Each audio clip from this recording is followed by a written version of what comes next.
Good afternoon, everybody. This is Alan Beckley. I'm the inventor of the Wonder Wallet. And today I want to share with you some thoughts. And in fact, I want to do some training. Shocking, right? So stick with me. I think you will find it interesting. And I always pitch this, but basically this is my website, alanbeckley.com. So that's where you can go to find all sorts of information about me. Okay, enough of that. So today's topic is something of a match with my blog topic this week. My blog topic is Habits of Successful Inventors. Number 2, receive and respond positively to criticism.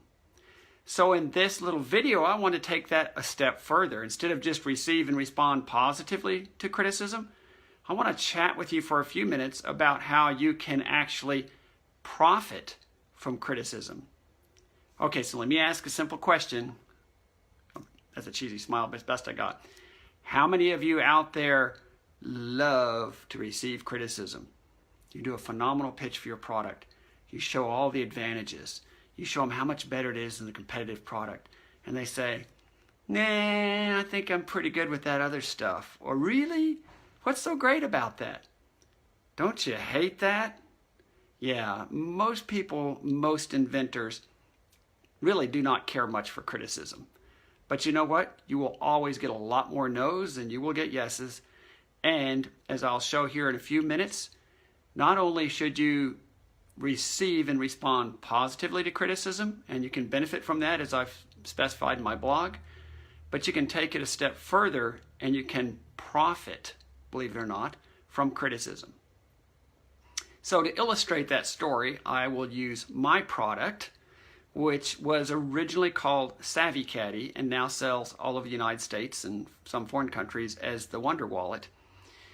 And when I went to pitch it to Tandy Brands Accessories, a very large wallet manufacturer at the time, to possibly license it and put it in retail stores, things were looking good. But when we came back for the second meeting, they said, you know what? I don't think this is going to work. Because you see, consumers are simply going to think that this is too big to fit in their back pocket. And I was so angry. Why? Because in the last meeting, I showed them and demoed that it fit very well in my back pocket, and they all tested out, fit very well in their back pockets. But the only thing I heard them saying is, this is not going to work, it's too big. And that's something that I dealt with on a few times in the past in terms of selling it to consumers. And one reason it made me mad is these big, thick, bulky wallets that most people still today carry around. Okay, it's smaller when you look at it this way and this way, compared side to side. Indeed, can't see that. Mine is indeed a little bigger in physical planform size. But this sucker is like thick, right? But anyways, so I left that meeting, I'll just say, furious, to be honest. And all the way home, I thought, how could they be such idiots? I thought these were the experts, and they're telling me it's too big, and it won't sell in retail stores. On and on. Anyway, so the next day, as I described in my blog, I got up with a cooler head, and I thought they didn't actually say that it was too big. They said consumers would think it was too big. And it turns out there's some truth to that. Great, here comes the lawnmowers. But anyways, so what did I do with that? So I reevaluated and I thought about it, and I thought, you know, there is some truth to that. People will perceive it's too big, even though it's not. So I need to be able to show it to them. And also the second half of what they said at that meeting that was actually a big positive is they said, this is truly a show on TV or sell on TV product. You should take it to QVC, which I did. And I ended up selling about 5,000 wallets, about $150,000 worth of product on QVC, so it worked out. So let me tell you how I profited from that criticism, besides just accepting it and then following a good suggestion, which was a change of direction for me, and that is, instead of trying to get it immediately to retail stores, take it to QVC where I could sell on air and I could demo it. But recognizing that when I went on at QVC, I knew that millions of people watching this were going to be thinking the same thing. Wow, that's too big to fit in a back pocket. So I created la pièce de résistance. Isn't this funny looking thing? It's really a pair of blue jean shorts with clear plastic pockets. And the point of this item was that you could demo, because these were standard sized back pockets. You could, if I can get my little plastic to work better here, you could actually demo that indeed it would fit in a back pocket.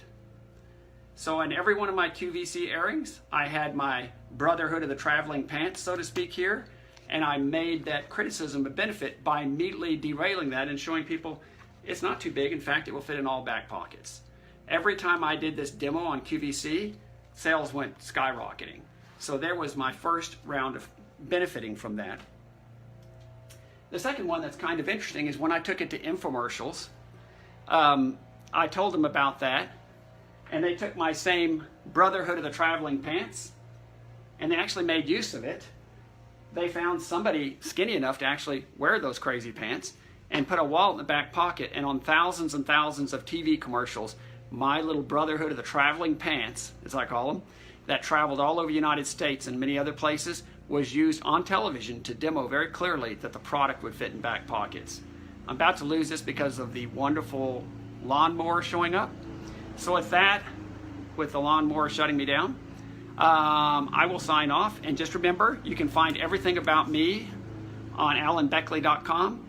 And the key point that I wanted to make here is not only should you receive and respond positively to criticism, but in fact, you can profit from criticism. Because basically when All-Star Products picked this product up, in their first year they sold over 1 million wallets, and I got paid a tiny royalty off of that.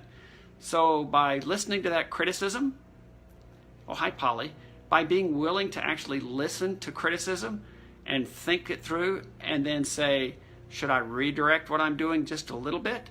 Should I try a slightly different approach? That led me down a direction I would have never gone otherwise. That got me onto QVC and ultimately got me into infomercials on television that made the product a big commercial success. If I had not listened, I would still be trying to sell to people in retail stores. Now, it did succeed in retail stores only because people had seen thousands and thousands of commercials for the Wonder Wallet. Oh, I'll finish with one more thing now that the lawnmower is a little quieter. There was another piece of criticism, and that is, in the original Savvy Caddy, it had leather flaps that covered your card so people could not see them, which I actually like that feature, right? But no one else did. No one else that was going to license it would do that. They said, the flaps are gone. All right, as an inventor, you start to say, oh, but I love these flaps. Look, let me show you how valuable they are. Well, they thought they were confusing to consumers, which actually they are slightly. So not shockingly, today the Wonder Wallet comes, guess what? No flaps. Because it would cost more and it might confuse consumers. But again, if you have too much pride, you say, oh no, it's got to have the flaps. So, you know what? I listened to that criticism and I said, you know what? Okay, so the product can be made without flaps and it works. So let me finish without extending this a whole lot further. My major point here is, as an inventor, one, you will get a lot more no's than you will ever get yeses. Two, if you set up a plan to hear no's and criticisms and reevaluate them and even consider taking a different path or course going forward, you will actually profit from it. And then three, when somebody criticizes them, instead of like, oh my gosh, you're wrong, or getting really angry, you can ask, well, if you were me and this was your product, what would be your next step going forward?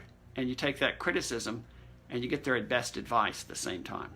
So for all of those reasons, the many no's we get and the criticism we get can actually be a huge positive and a stepping stone in our success as an inventor.